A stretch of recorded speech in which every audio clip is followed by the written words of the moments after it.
Yes. Well, I like the parallel between motor vehicles. I'm addicted to my car because I just can't get around without it. But a car is a dangerous animal. It kills people. It's a dangerous thing. But we've made them as safe as we can. We've made the roads safer. They're still dangerous. It's dangerous crossing the road, more dangerous than flying. So it's not. I'm not against technology. I'm supportive of smart, safer public health protection technology. Now, for example, the mobile phones can be made over 99% safer, and even 99.9% safer.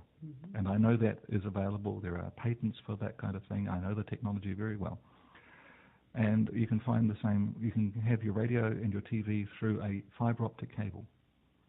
And so our telecommunications for our media have got a safer technology that's available, cable. But the fiber optic cable uses light, not fields, not radiation.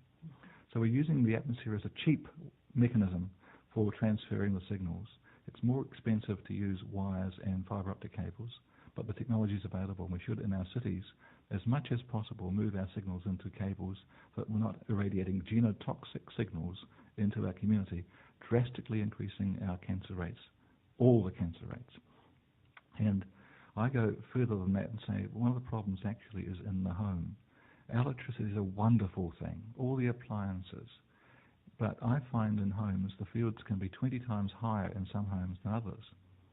That means the cancer rate can be 20 times higher in one homes than others because the wiring in houses is now in multiple studies associated with cancer.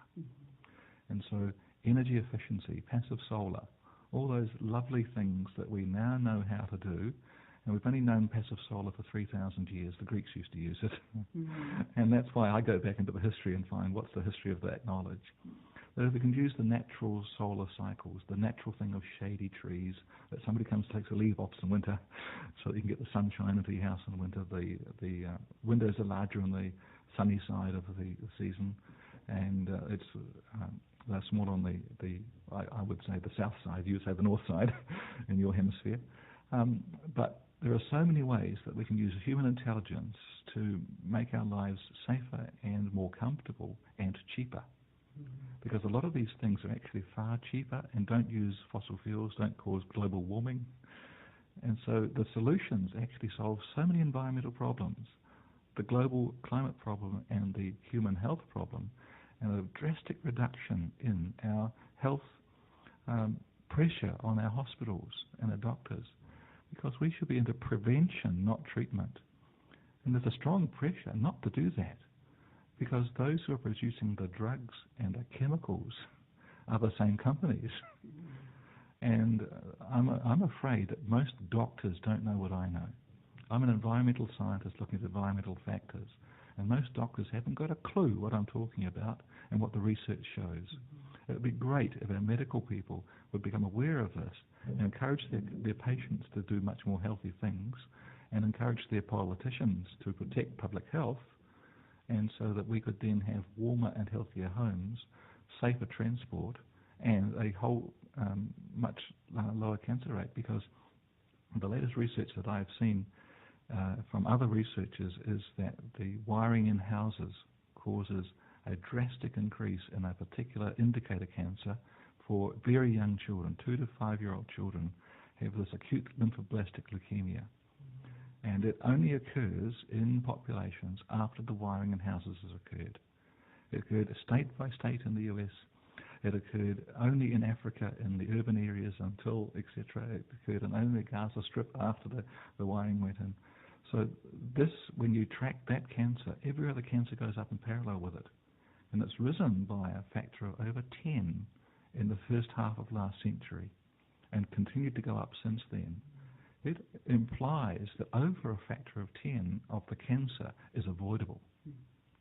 Now that would make a drastic improvement in our homes and in our hospitals, wouldn't it? And in our costs and in the taxes.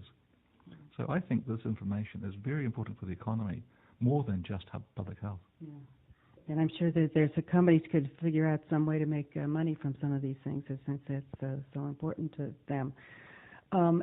We only have a little bit of time left, and I wondered if you would say something, please, about climate change, Dr. Cherry. Well, Intergovernmental Panel on Climate Change, the biggest group of climatologists in the world, has come out with a very strong report saying human beings are changing the climate. We have cooled by 0.1 degrees Celsius in the last 1,000 years and warmed by 0.6 degrees Celsius in the last 150 years.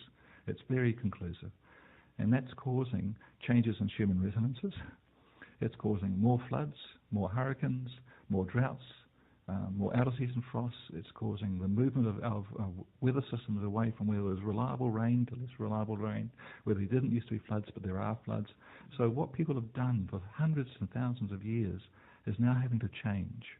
So where you could grow grapes, you can't anymore, and things like that.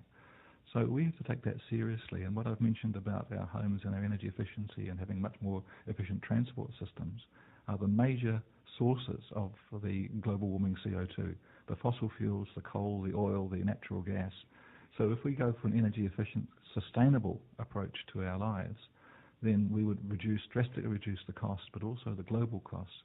And the insurance companies are taking the lead because they're paying the costs. And you'll find your insurance rates will go up, not just because of big oil tankers like the Exxon Valdez, but because of hurricanes, because of more damage along the Florida coast, etc. And we should not be putting homes in floodplains and in hurricane areas.